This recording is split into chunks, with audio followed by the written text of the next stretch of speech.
Hey Isabel, do you know what's so great about the Model T Ford? What?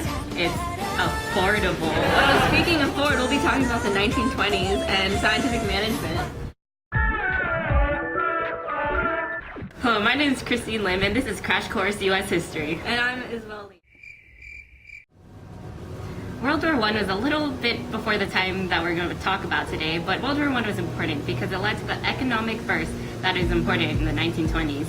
And this allowed Ford to create his new invention called the assembly line, which he based off Frederick W. Taylor's scientific management. And a bunch of other companies copied Ford's idea, and so that led to mass consumerism because those companies were able to mass produce and more people were able to buy more things. And because they were able to buy more things, this rose the standard of living and led to mass consumerism. So since there are more products available, there are also more inventions like the microwave, the toaster, the refrigerator, and this is important in the home because women were able to buy these items, and since they had more time to do other stuff, so they questioned what they were going to do. So we're going to talk about women a little bit later. But we're going to be talking about technology right now and how that helped the economy. So the radio, the airplane, which was further popularized by Charles Lindbergh, these were all crucial to boosting the economy and leading to people spending on the bull market or credits, which is when they use credit cards rather than paying with money. The radio was also important because it led to mass communication. So people were able to share more ideas, and music was able to reach further, and yeah. Mass spending was really important to the economy because new technology was invented, such as the radio, airplanes, which was further popularized by Charles Lindbergh. The radio is also important in mass communication. Because of the radio, more information was able to spread throughout the U.S., such as music, ideas.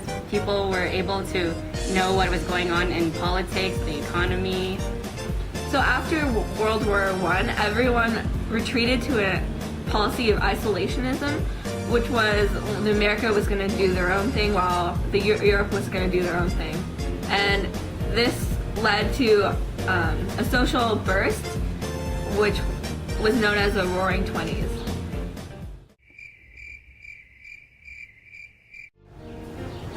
Along with mass consumerism came new inventions and new technologies.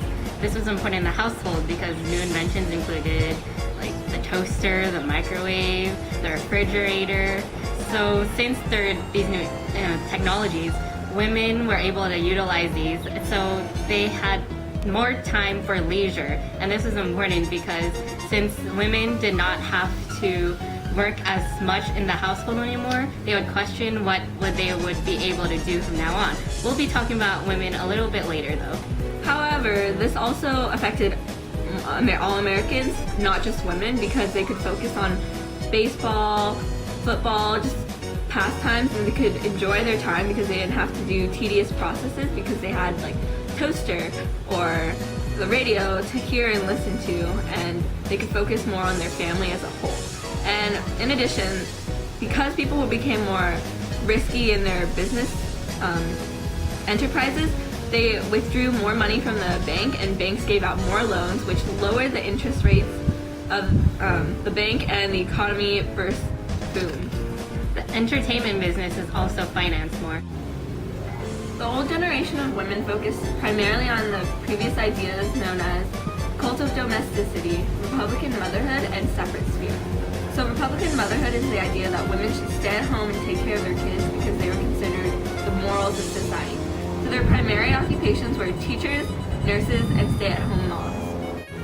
The cult of domesticity was the idea that men and women had different roles, and the separate spheres was further based off of this idea, which stated that men were in charge of the public domain, which was the economy and politics, while women were in charge of the private domain, which was childbearing, taking care of the house, taking care of the kids. And this was further reinforced by Queen Elizabeth I, who quoted that women were there as a support of men, and they were essentially their sidekicks. But now it was different. Women had more time, like we said before, so So women had new ideas, so they wanted to take a more independent stance.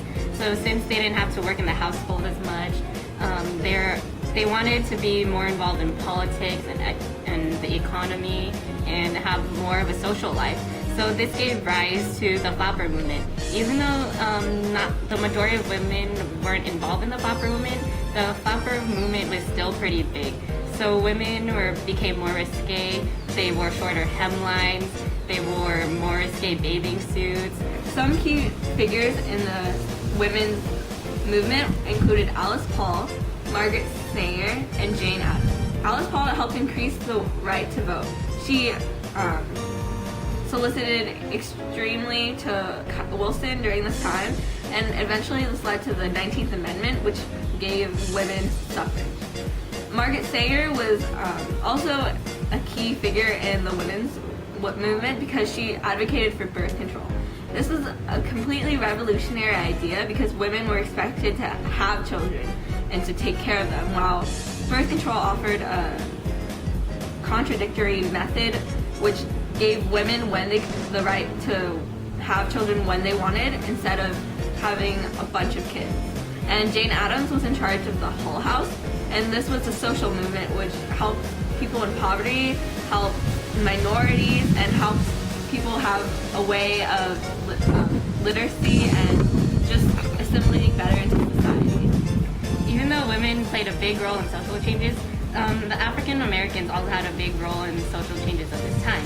So the African Americans started the movement of the Harlem Renaissance.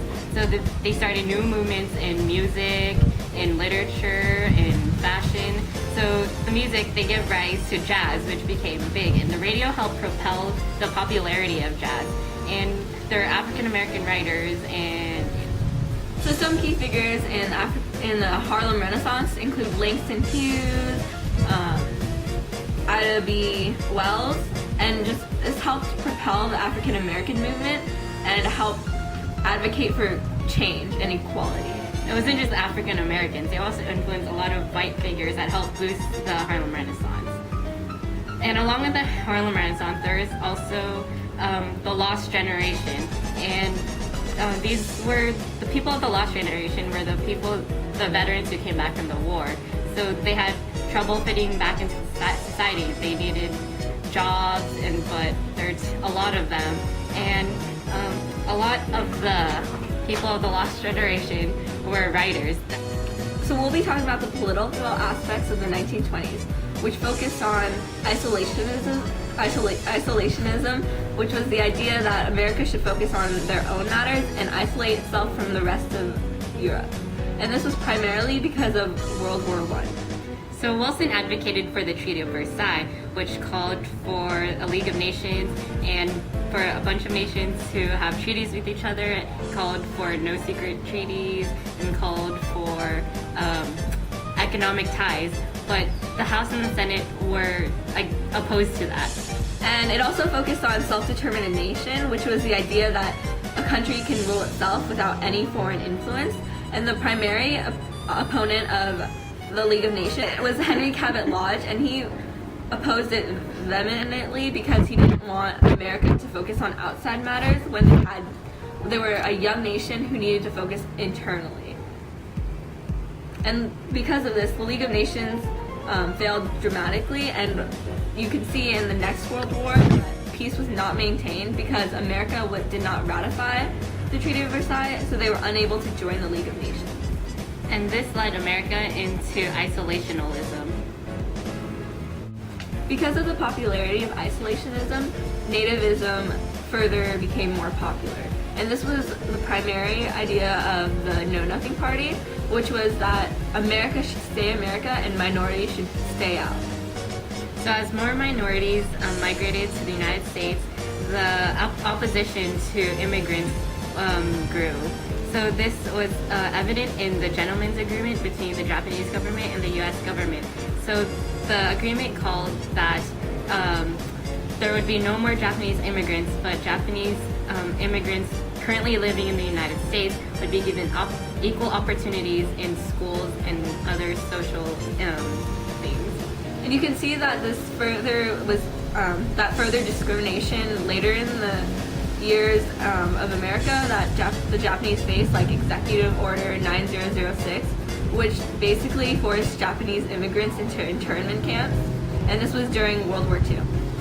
Also, as the Chinese immigrant population grew in the United States, nativism also reacted to that, so that led to the Chinese Exclusion Act, and that was ironic because of the open door policy that the United States advocated in China.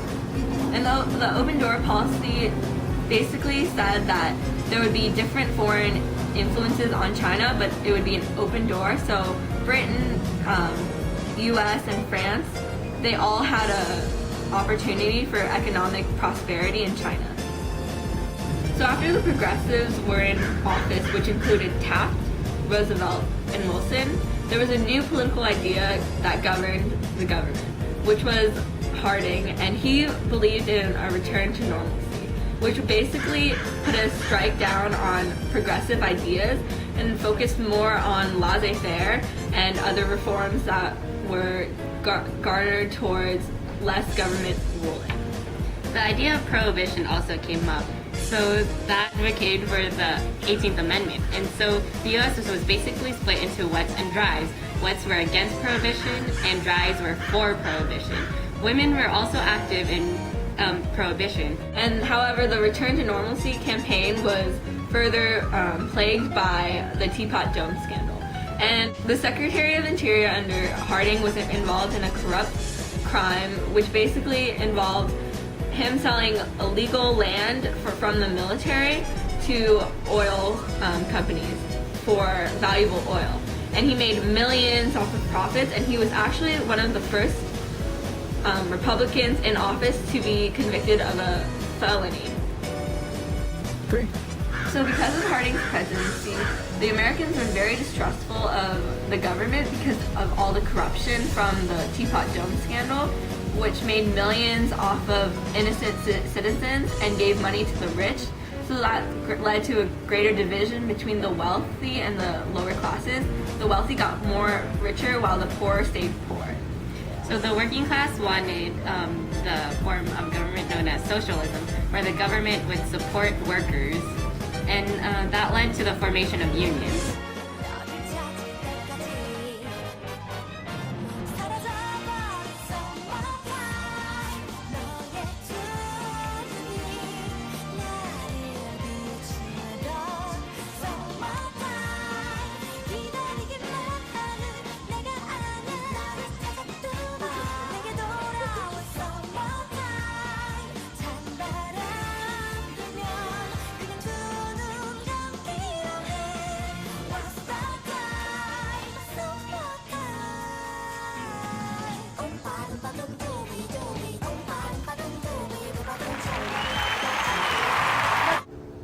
So the 1920s were an important part in America as a whole because it led to a more radical movement away from tradition in social aspects, political aspects, and economic aspects. So that's it for this week. And next week we'll be talking about the Dust Bowl, 1930s, the Great Depression, and why Hoover sucks. Yeah.